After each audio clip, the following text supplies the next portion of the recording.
ভগবান শ্রীকৃষ্ণচন্দ্র তিনি সকালবেলায় গোষ্ঠে গোচারণে এসেছেন। ওখান থেকে তিনি ফিরে যাবেন। উদ্দেশ্যটা আমরা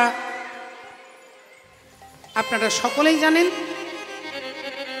ফিরে যাওয়ার কথা বলতে ইঙ্গিতটা আমাদের মতো জীবকেই লক্ষ্য করে ভগবান দেখাচ্ছেন যে ফিরে যাওয়ার পালা আমাদের। প্রশ্নটা হলো আমরা এলাম কোথা থেকে? না ভগবানের চরণ থেকে এলাম, ভগবানের চরণ থেকে। কিন্তু যে যার কর্মের ফলে আমরা বিভিন্ন দিকে, কেউ জমালয়ে, কেউ পশু পাখি কীট পতঙ্গ, কেউ মহামানব হয়ে আবার অন্যান্য জায়গায় পৌঁছে যাচ্ছি। কিভাবে গোবিন্দের চরণ থেকে এলাম, কিভাবে তার কাছে ফিরে যেতে পারবো, এই তাত্ত্বিক দৃষ্টিভঙ্গি দেখানোর জন্য ভগবান আজকে লীলার অবতারণা করছেন, যে লীলা স্মরণ এবং মননের বিষয়। ভক্ত যারা, সাধক যারা, তারা এই লীলাকে, অষ্টকালীন লীলাকে স্মরণ করেন প্রতিদিন। তাই আজকে সেই ফেরত গোষ্ঠীর মুখ্য উদ্দেশ্য, তাৎপর্য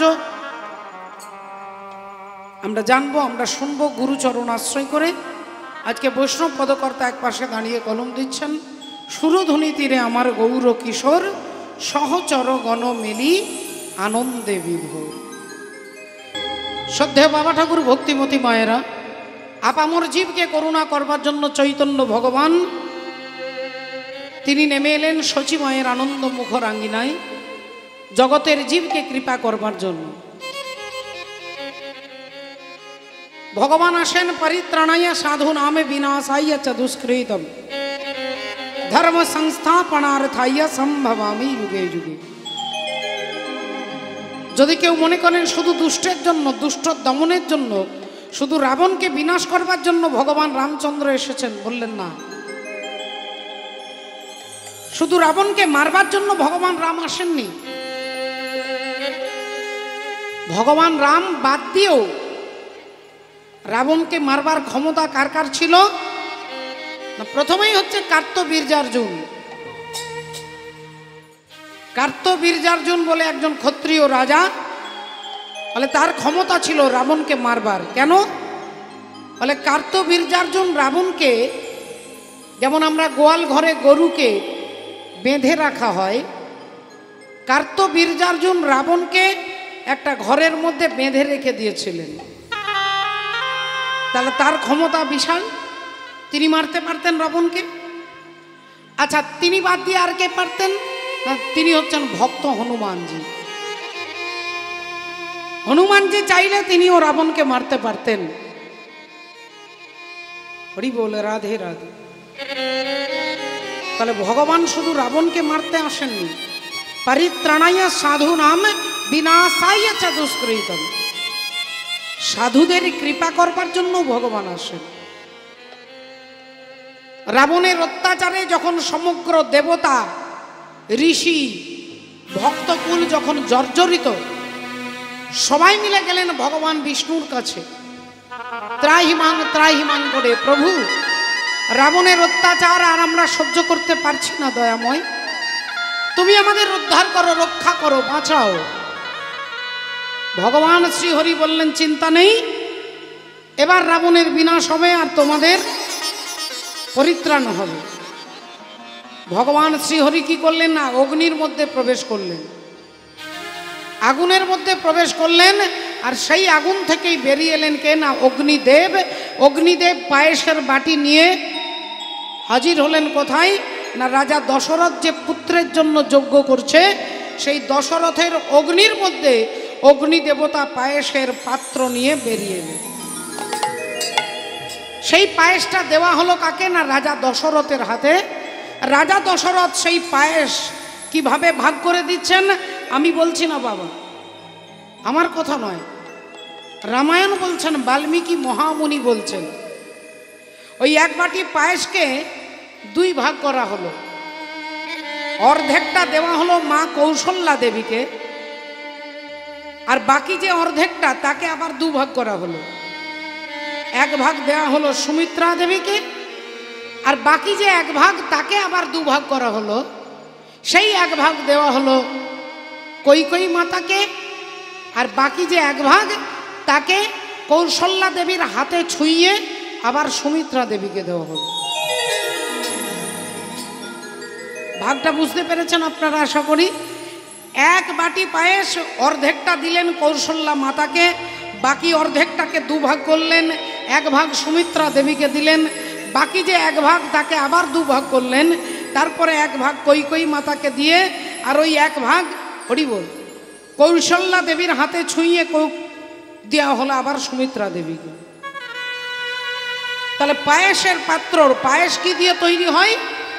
বলে পরমান্ন তৈরি হয় চিনি, দুধ আর চাল দিয়ে। যদি মনে করেন যে শুধু চিনি, দুধ আর চাল এই দিয়ে পরমান্ন, তাহলে বাবা তত্ত্বের দিকে শাস্ত্র ইঙ্গিত করছেন দুধ, চিনি আর চাল এটা কি না জ্ঞান, কর্ম আর ভক্তি। ভক্তি হচ্ছে চিনি, মিষ্টতা, সেটা হচ্ছে ভক্তি। আর জ্ঞান হচ্ছে দুধ, আর কর্ম হচ্ছে চাল। তাহলে জ্ঞান আর কর্ম আর ভক্তির সংযোগে তৈরি হলো পরমান্ন, আর সেই পরমান্ন দেওয়া হলো।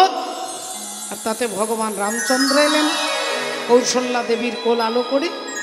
এসে তিনি কি করলেন না দুরাচারী রাবণকে বধ যেমন করলেন, তেমনি মাতা শবরী দেবীকে তিনি কৃপা করবার জন্য শবরী মাতার আশ্রমে গেলেন। সেই ভক্তকে তিনি কৃপা করবেন দুষ্টের দমন করবার জন্য ভগবান তিনি বললেন সম্ভবামি যুগে যুগে।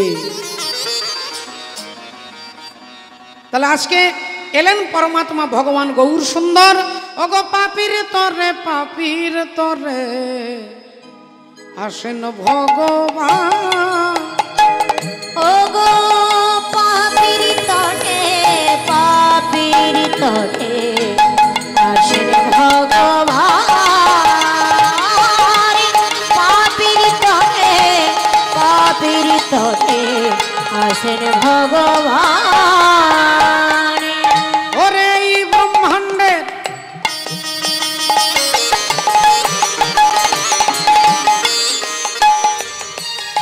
দেখো কাণ্ডে কাণ্ডে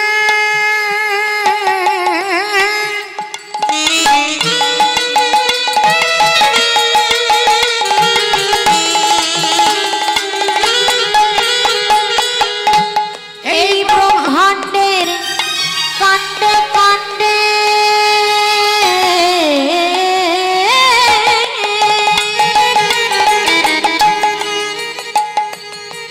ও দেখো ভক্ত রূপে গুণ আসেন ভগবান। পাপীর তরে, পাপীর তরে আসেন ভগবান। পাপীর তরে, পাপীর তরে আসেন ভগবান। ওরে বহু পাপী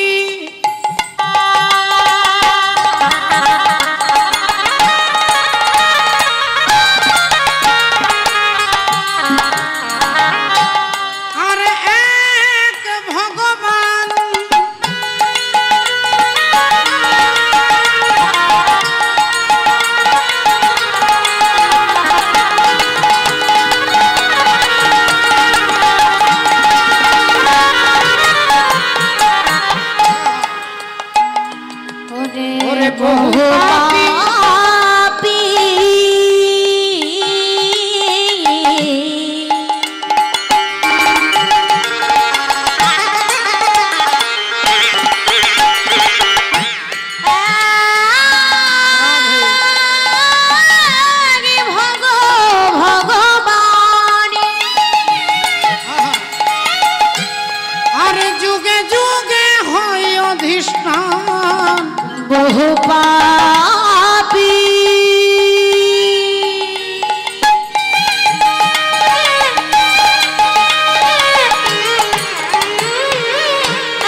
ত্রেতাতে রাম দাপরে শ্যাম আবার ত্রেতাতে রাম দাপরে শ্যাম ওগো ত্রেতাতে রাম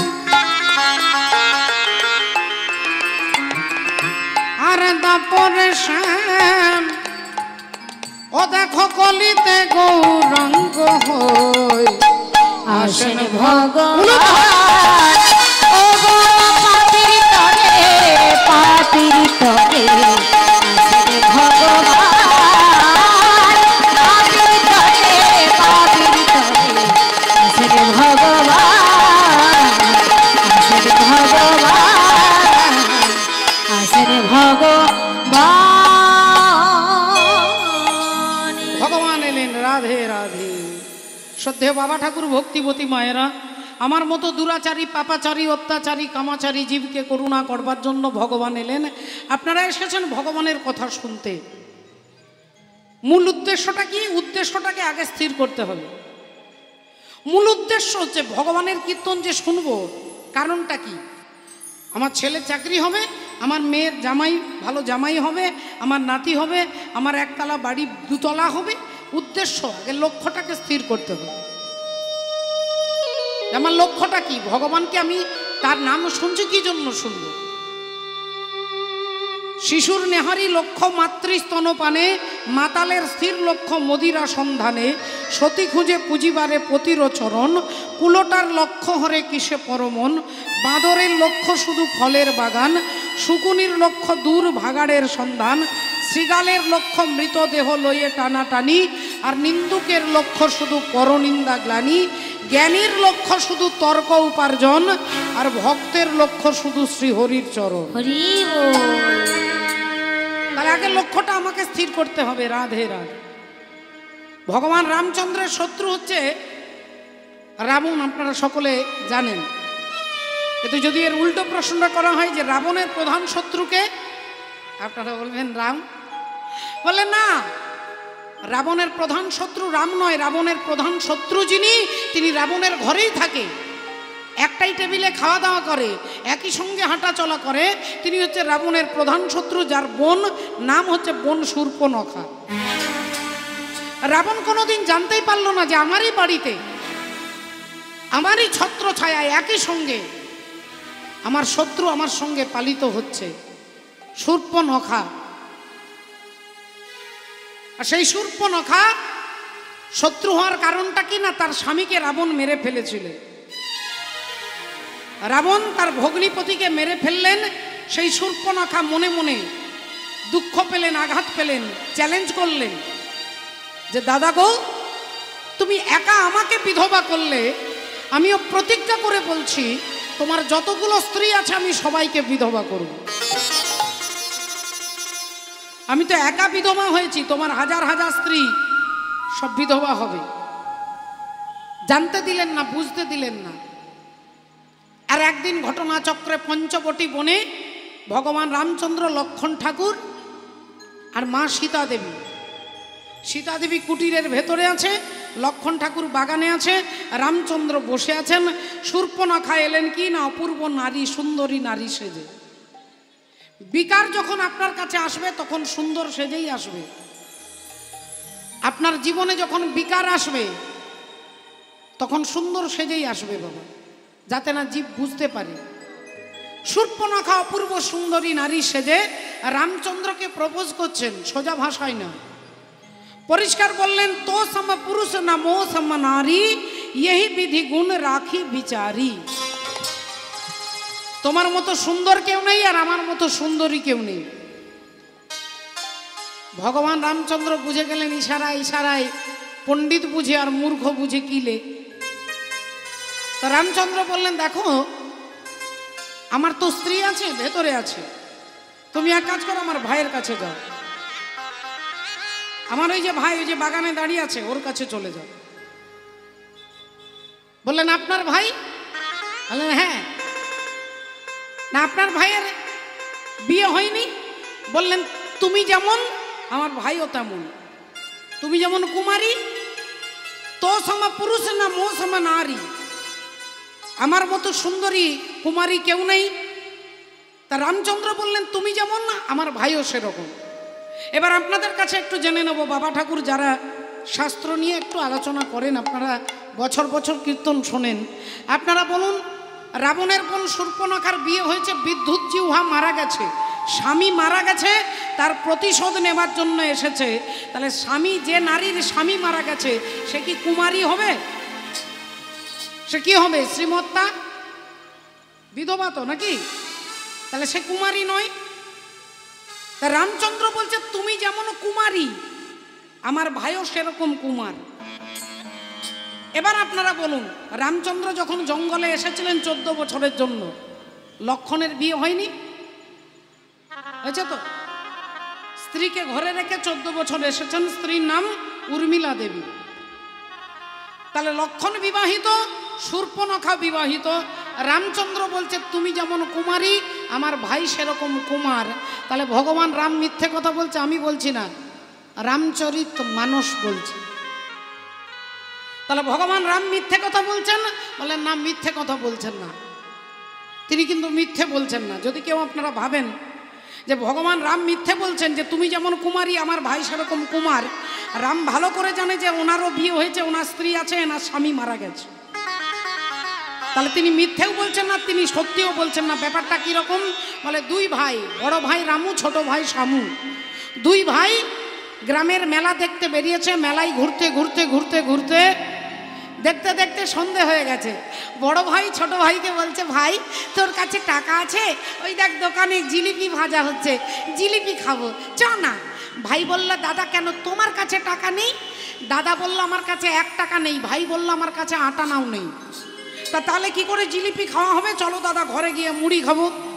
দাদা বললেন মেলা দেখতে এসেছি, দোকানে জিলিপি ছেড়ে ঘরে মুড়ি খেতে যাব, চল দোকানে যাই, বিনে পয়সায় জিলিপি খাবো। না দাদা, বিনে পয়সায় খাবো তারপরে মার খেতে হবে, আমার ইচ্ছে নেই, তুমি যাও।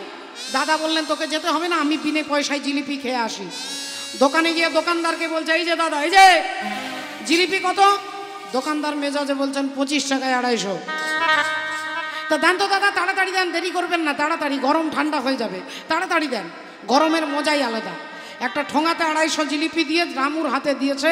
রামু জিলিপি খাচ্ছে, দূর থেকে ভাইকে দেখাচ্ছে যে দেখ বিনে পয়সায় খাচ্ছি, দেখ।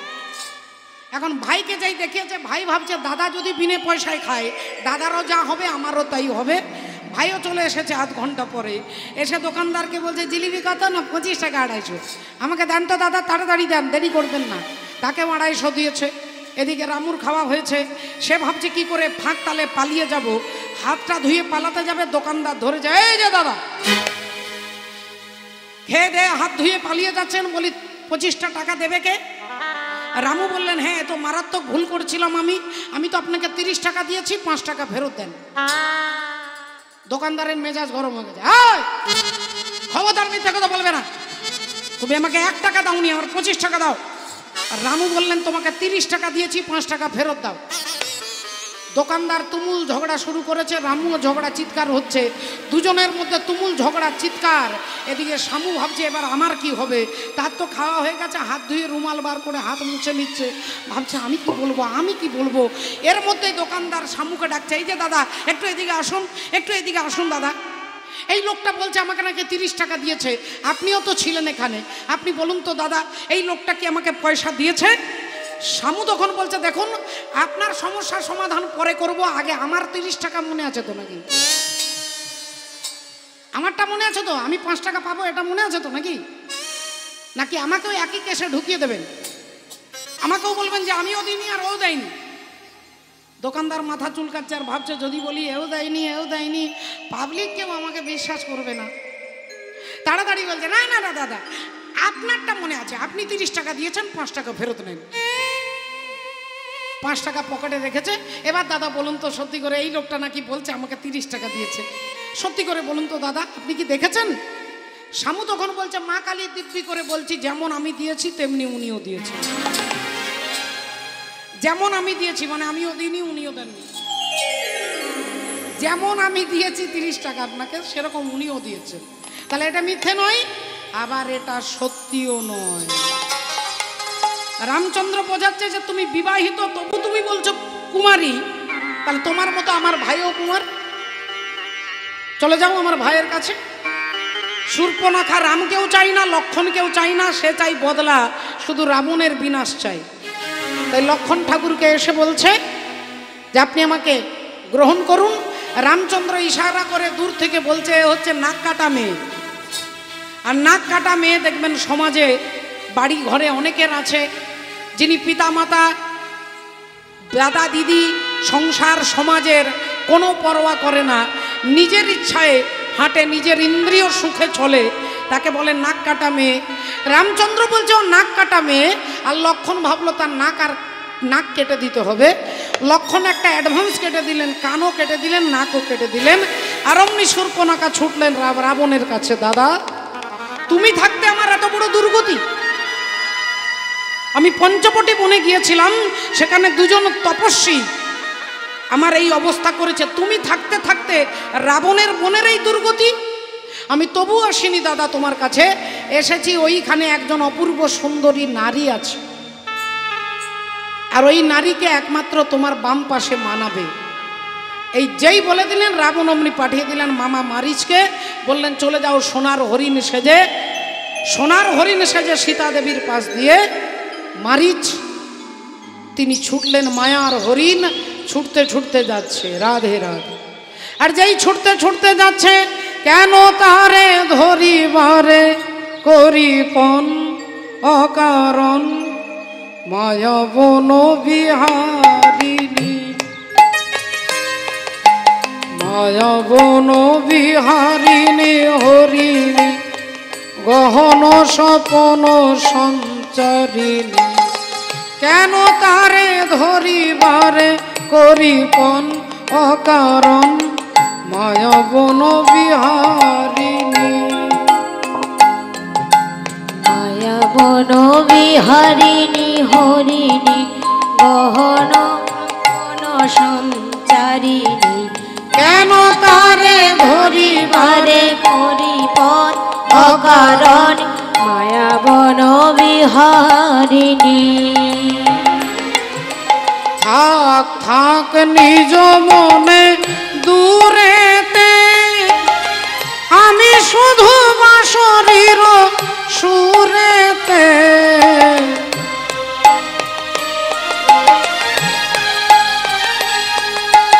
আমি শুধু বাঁশরীর সুরেতে পরশ করিব প্রাণ মন অকারণ মায়া বন বিহারিণী, মায়া বন বিহারিণী হরিণী গহন স্বপন সঞ্চারিণী মায়া বন বিহারিণী। আর অমনি সীতা দেবী ওই সোনার হরিণটাকে দেখে বললেন স্বামী ওই সোনার হরিণ আমাকে এনে দিতে হবে। রামচন্দ্র হাসলেন, বললেন তুমি বুঝতে পারছো না সীতা,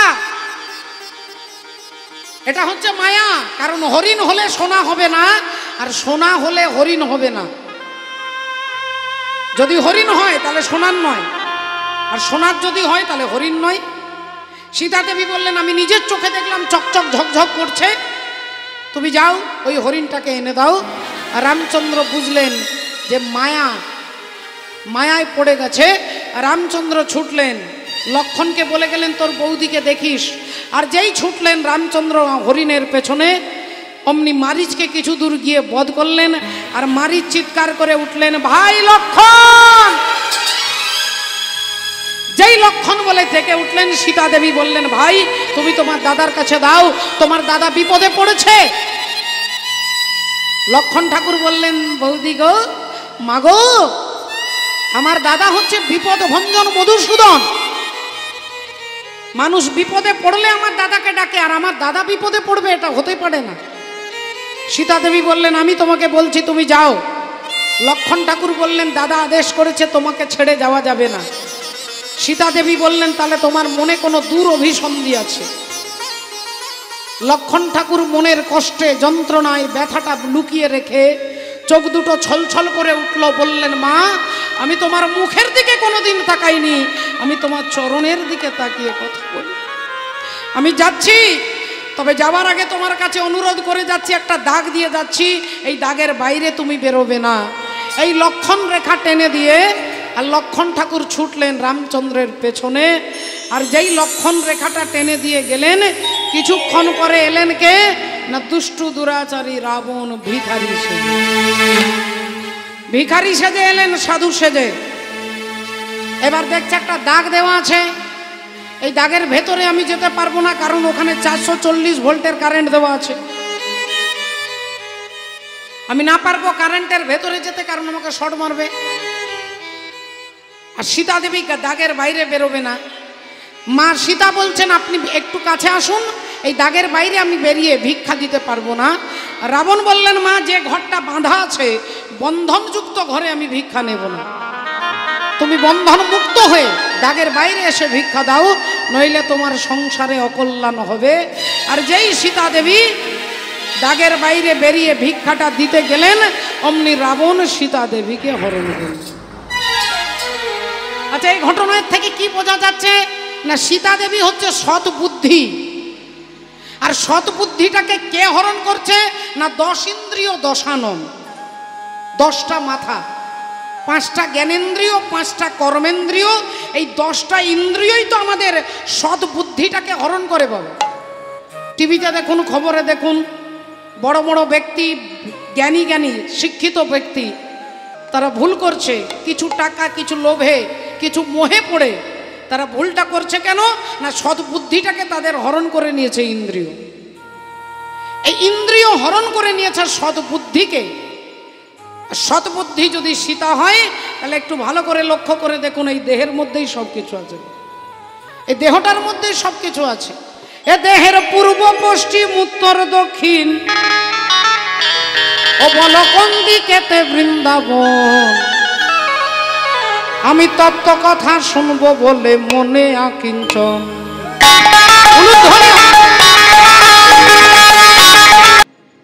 আজকে খেলা খেলছেন, খেলায় বিনোদ খেলা।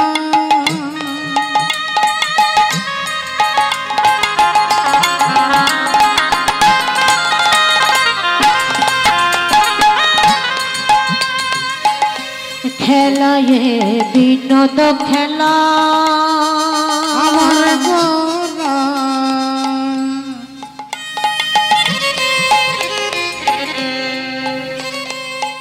গোরা গোরা গোরা গোরা,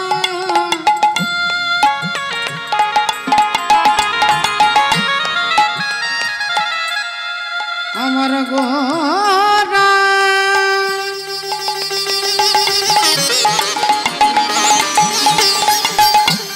গোরা রে গোরা রে গোরা, আমার গোরা গোরা বনমালী, বনমালী বনমালী, আমার গোরা বনমালী।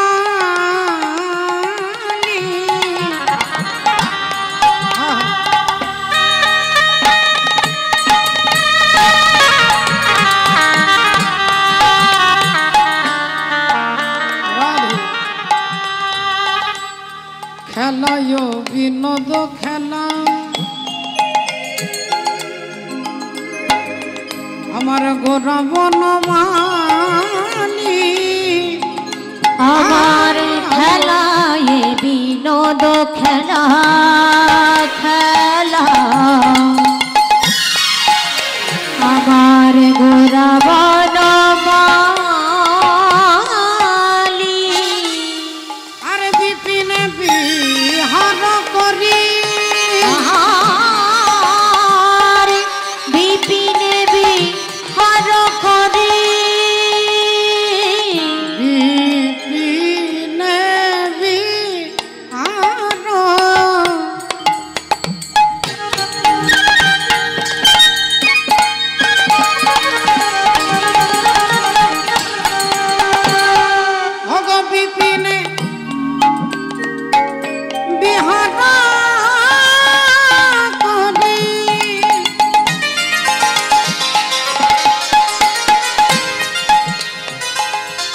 ভকত মণ্ডলী আর বিপিনে বিহার করে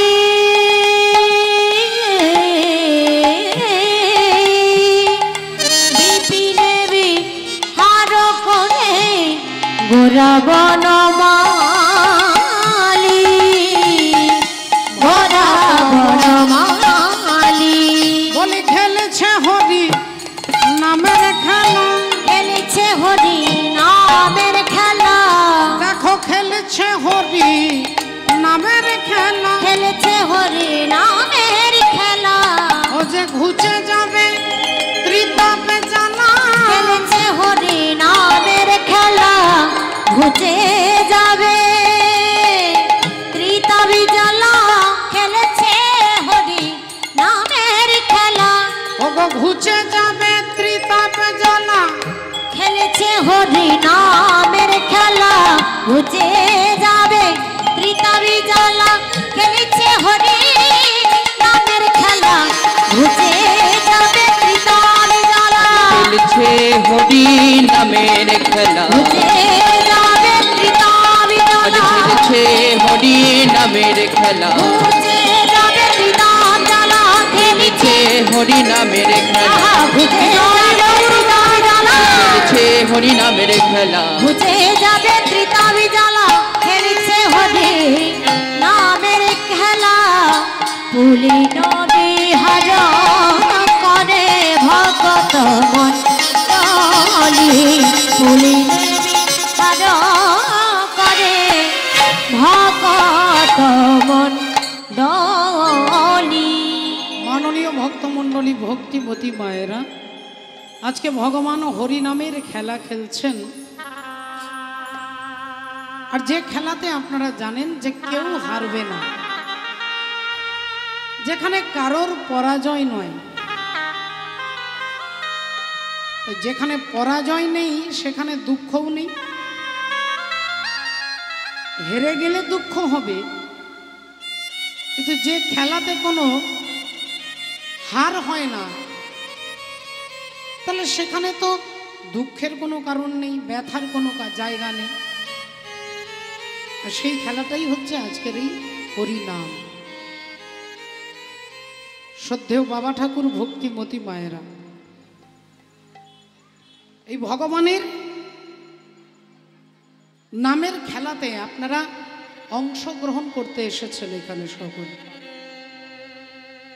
একটু নাম শুনবো, একটু ভগবানের কথা শুনবো, তাহলে তাতে কি হবে না, তাতে আপনাকে যদি কেউ বলে যে কীর্তন শুনলে তোমার সব দুঃখ চলে যাবে, ভুল কথা বলছে।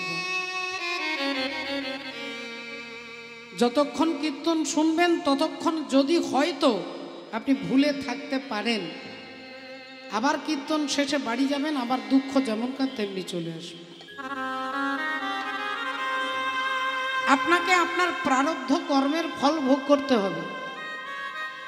আপনি যদি সকাল থেকে রাত্রি পর্যন্ত ভগবানের নিন্দে করেন, আর আপনার ভাগ্যে যদি লেখা থাকে যে আপনার চাকরি হবে, আপনি নিন্দে করলেও হবে। বলবেন প্রমাণ, না প্রমাণ হচ্ছে শিশুপাল ভগবান শ্রীকৃষ্ণের কৃষ্ণের পিসির ছেলে। শিশুপালের কাজই ছিল সকাল থেকে রাত্রি পর্যন্ত ভগবানকে ৯৯টা গালি দিতে। প্রতিদিন, একদিনও বাদ যেত না, ভগবান কৃষ্ণের নিন্দা করতেন তিনি। তাহলে কি শিশুপাল ভিখারি ছিলেন প্ল্যাটফর্মের? বললেন না, তিনি রাজা ছিলেন, চেদি রাজ্যের রাজা। চেদি রাজ্যের রাজা শিশুপাল। তাহলে রাজা মানে তার স্বাভাবিক একটা প্রভাব আছে, তার প্রতিপত্তি আছে, কিন্তু তিনি কৃষ্ণের নিন্দুক। তাহলে যদি মনে করেন যে কৃষ্ণের কথা শুনলে, তার নিন্দা করলে মনে হয় আমি হরিবল, আমার ডিমোশন হবে, বললেন না, আপনার প্রারব্ধ কর্মে যা আছে আপনি তা অবশ্যই পাবেন।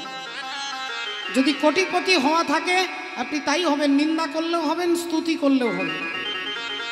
বলে তাহলে কীর্তন শোনার ফায়দা কি, লাভটা কি? বলে কীর্তন শুনলে, হরি কথা শুনলে আপনার অন্তর আত্মা আনন্দিত হবে। আপনার অন্তর আনন্দিত হবে, যেটা অন্য জগতের কোনো কিছুতে আপনার আত্মার আনন্দ হবে না। আত্মার আনন্দ হবে কখন না, যখন পরমাত্মার কথা শুনবে। এই পরমাত্মার কথা শুনলে ভেতরে আনন্দ হয়, যে আনন্দটা জড় জগতের আর কোনো বিষয়, অর্কেস্ট্রা হোক, সিনেমা হোক, সিরিয়াল হোক, আপনার ভেতরটাকে আনন্দিত করতে পারবে না। একমাত্র ভগবানের গুণানুকীর্তন। হরি বল, রাধে রাধে।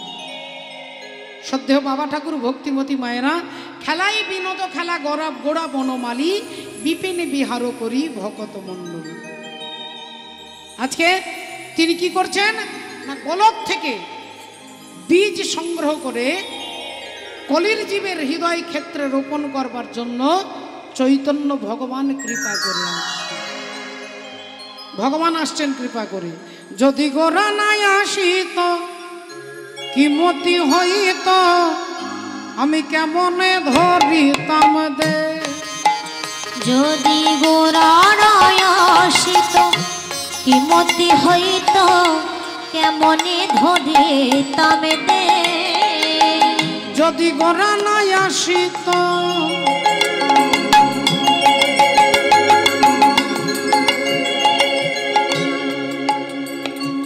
ওগো কি মতি হইত, আমি কেমনে ধরিতাম দে। যদি গোরায় আসিত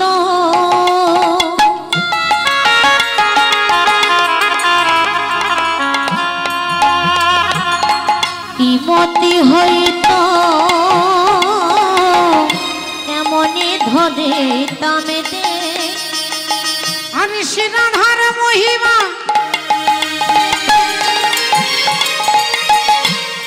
আই গো তোরা দেখে যা,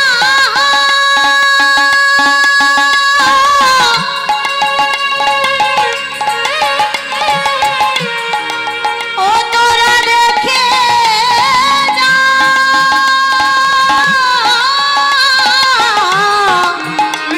আমার গৌরী যদি না আসিত, বলো রাধার মহিমা কে জানাতো। বলো বলো গোরা যদি না আসিত। ওগো শ্রীরাধার মহিমা প্রেম রস সীমা।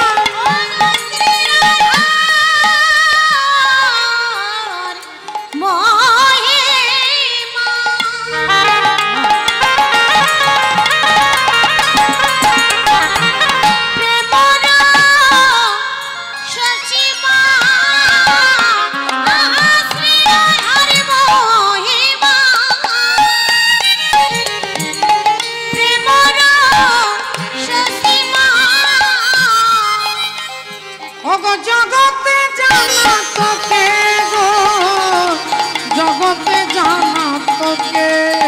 শ্রীরাধার মহিমা প্রেম রস সীমা, শ্রীরাধার মহিমা প্রেম রস সীমা, জগতে জানা তোকে, জগতে জানা তোকে। কে জানা তো, কে জানা তো, বলো কে জানা তো। কে জানা তো, যদি গোরা নাই আসিত কে জানা তো। গোরা নয় আসিত কে জানা তো। ও যে গোপন প্রেম গোপনে রইত, গোরা নয় আসিত কে জানা তো। গোপন প্রেম গোপনে রইত, গোরা রাধারে রসামৃত তত্ত্ব। গোপন প্রেম গোপনে রইত, রাধা রসা মৃত তত্ত্ব। গোপন প্রেম গোপনে রইত, রাধা রসা মৃত তত্ত্ব। গোপন প্রেম গোপনে রইত, রাধা রসা মৃত তত্ত্ব। গোপন প্রেম গোপনে রইত, রাধা রসা মৃত তত্ত্ব। গোরা নয় আসিত কে জানা তো, গোরা নয় আসিত কে জানা তো, জগতে জানা তো কে জগতে জানা তোকে, আহা জগতে জানা তোকে, জগতে জানা তোকে। তাহলে জানানোর জন্য বোঝানোর জন্য ভগবান আসছেন। পরিত্রাণায় সাধুনাম বিনাশায় চ দুষ্কৃতম ধর্ম সংস্থাপনার্থায় সম্ভবামি যুগে যুগে। কুরুক্ষেত্রের যুদ্ধ শেষ হয়ে গেছে, পঞ্চপাণ্ডব জিতে গেছে, অর্জুন ভগবানের রথে বসে আসছেন। রথে বসে আস্তে আস্তে ভাবছে, অর্জুন নিজে নিজে ভাবছে যে আমারই জন্য এত বড় যুদ্ধটা জয়লাভ করেছে, আমি না থাকলে এই যুদ্ধে জয়লাভ করা সম্ভব হতো না, আমি ছাড়া এটা কখনোই সম্ভব হতো না, আমার জন্যই এটা হয়েছে। এখন রথে বসে নিজের প্রশংসা নিজেই করতে করতে আসছে। এমন সময় রথটা দাঁড়িয়ে গেল ঘরের কাছাকাছি। ভগবান বললেন, অর্জুন তুমি রথ থেকে নেমে বাড়ির ভেতরে চলে যাও, রথ থেকে নেমে বাড়ি চলে যাও। অর্জুনের হঠাৎ মনে হলো যে গাড়ির অনার আমি, গাড়িটা আমি, আমার গাড়ি, আমি তার মালিক, তাহলে আমি আগে গাড়ি থেকে নামবো কেন? আগে ড্রাইভার নামবে তারপরে তো নামবো, এটা তো সিস্টেম। আগে ড্রাইভার নামবে তারপরে আমি নামবো, তাহলে আমি আগে নামবো কেন? এটা অর্জুন মনে মনে ভাবছে যে ড্রাইভার হচ্ছে কৃষ্ণ, তাহলে কৃষ্ণ আগে রথ থেকে নামবে তারপরে আমি নামবো, নইলে তো আমার প্রেস্টিজ নষ্ট হবে। তাই বললেন, না না কৃষ্ণ এক কাজ করো, তুমি আগে নেমে যাও তারপরে আমি নামছি। ভগবান বললেন, না অর্জুন আগে তুমি নামবে তারপরে আমি নামবো। অর্জুন বললেন, না কৃষ্ণ আমি বলছি তুমি আগে নেমে যাও তারপরে আমি নামবো। ভগবান বললেন, না না আগে তুমি নামবে তারপরে আমি নামবো। অর্জুন বললেন, না তুমি আগে তারপরে আমি। ভগবান বলে তুমি আগে, অর্জুন বলে তুমি আগে। এর মধ্যে পেছন থেকে দাদা যুধিষ্ঠির চিৎকার করে উঠলেন, অর্জুন কৃষ্ণ যখন তোমাকে নেমে যেতে বলছে তখন তুমি আগে নেমে যাবে, কৃষ্ণ যখন বলছে তখন তুমি আগে নামবে তারপরে কৃষ্ণ নামবে। দাদা বলে দিয়েছে, দাদার উপরে কোনো কথা চলবে না, দাদার উপরে কোনো তর্ক চলবে না। অর্জুনের খুব রাগ হলো, একটু বিব্রত বোধ করলেন, একটু বিরক্ত হলো, একটু রাগ হলো, কিন্তু কিছু বলতে পারবে না, তাই রথ থেকে নেমে গটগট করে হাঁটতে হাঁটতে চলে যায়। আর ঘরের কাছাকাছি পৌঁছে গেছে, একটা পা ঘরের ভেতরে একটা পা বাইরে। রাস্তার চারিদিকে কেউ আসছে, কেউ যাচ্ছে, কেউ হাঁটছে, কেউ চলছে, কেউ বসছে, কেউ পিছন ফিরে আছে, কেউ তাকিয়ে আছে। এমতো সময় হঠাৎ করে অর্জুন সবাই শুনতে পাচ্ছে যেন একটা বোম ব্লাস্টিং হলো, একটা বোম ব্লাস্টিং হলো, একটা বোমা যেন ফাটলো।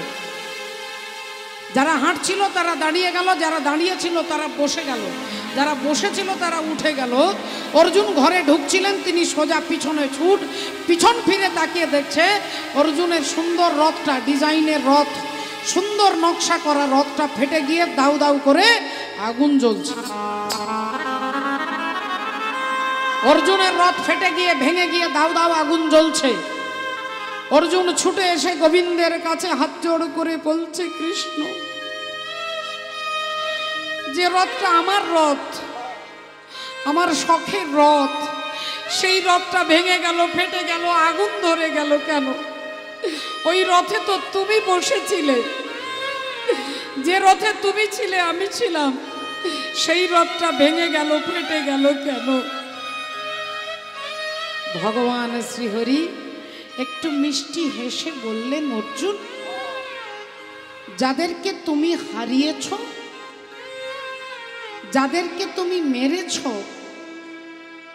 কৃপাচার্য, দ্রোণাচার্য, বড় বড় বীর, বড় বড় যোদ্ধা, বড় বড় রাজা, যাদেরকে তুমি হারিয়েছ তাদের একটা ঘাতক শক্তি এখনো পর্যন্ত ছিল,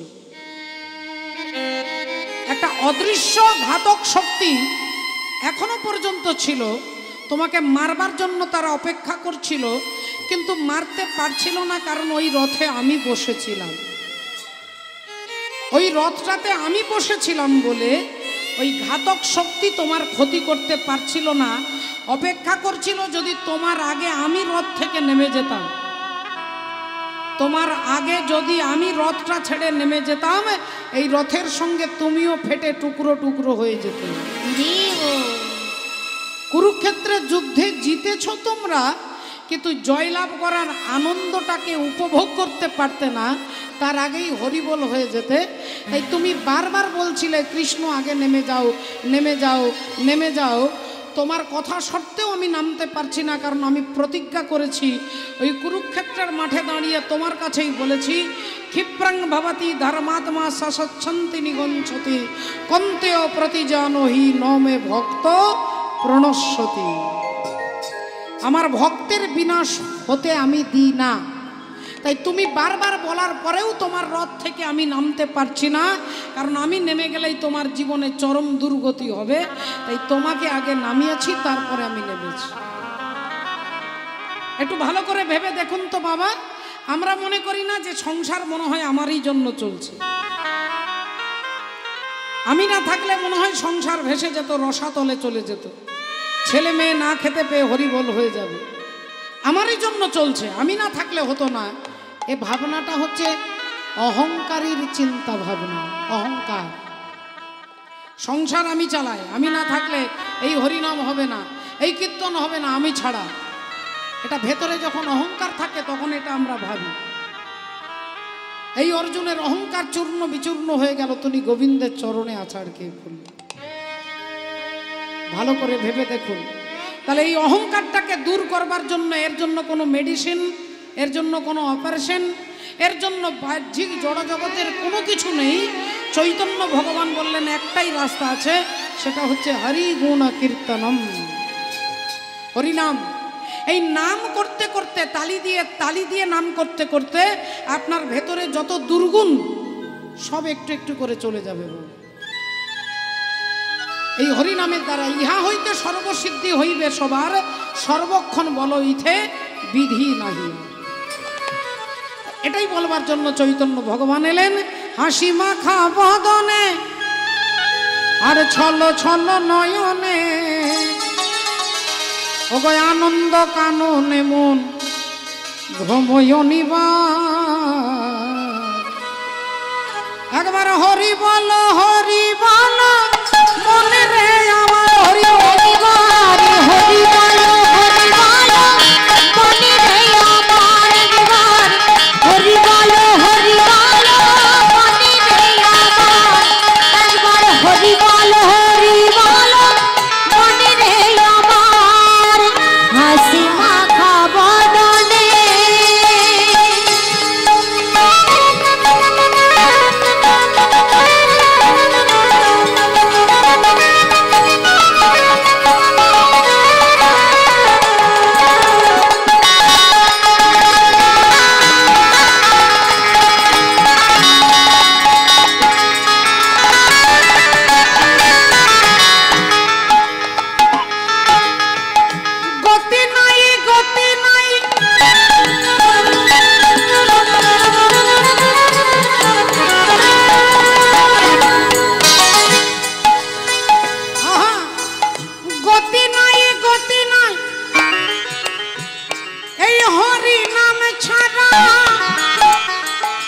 কণ্ঠ ভরিয়া গাও হয়ে আত্মহারা,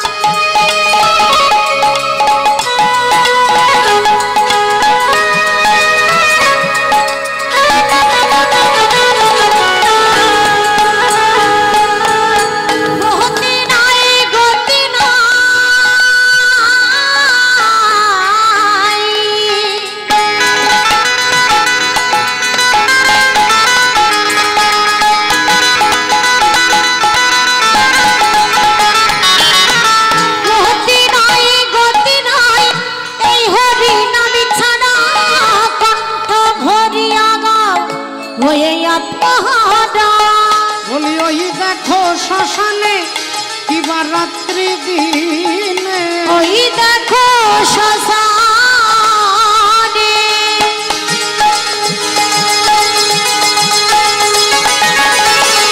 ওই দেখো শ্মশানে কিবা রাত্রি দিনে, ওগো পুড়িতেছে মানুষের কত অহংকার। হরি বলো মনে রে আমার একবার, হরি বলো মনে রে আমার একবার, হরি বলো মনে রে আমার একবার, হরি বলো মনে রে আমার একবার, হরি বলো ও মনে রে আমার। ভগবান গৌর সুন্দর কি হচ্ছে, বেলি অবসান কালে গৃহেতে চলিলা, অগ জননী চরণে আসি প্রণাম করিলা। প্রণাম করিলা মা শচী ঠাকুরানীকে প্রণাম করেছে। ধুলাই ধূসর অঙ্গ গদ গদ ভাস, গদ গদ ভাস, আরে রাধা মোহন তছু পদ যুগে, পদ যুগে আজি রাধা মোহনে কিছু পদ যুগে আস হে যে এ রাধা মোহনে কিছু পদ যুগে ও আসরে রাধা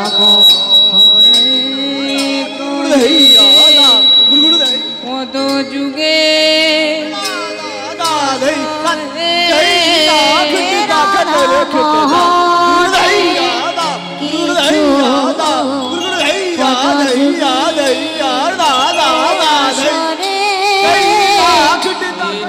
মোহন পদ যুগে সহে রাধা মোহন কিছু পদ যুগে ও আসরে রাধা মোহন কিছু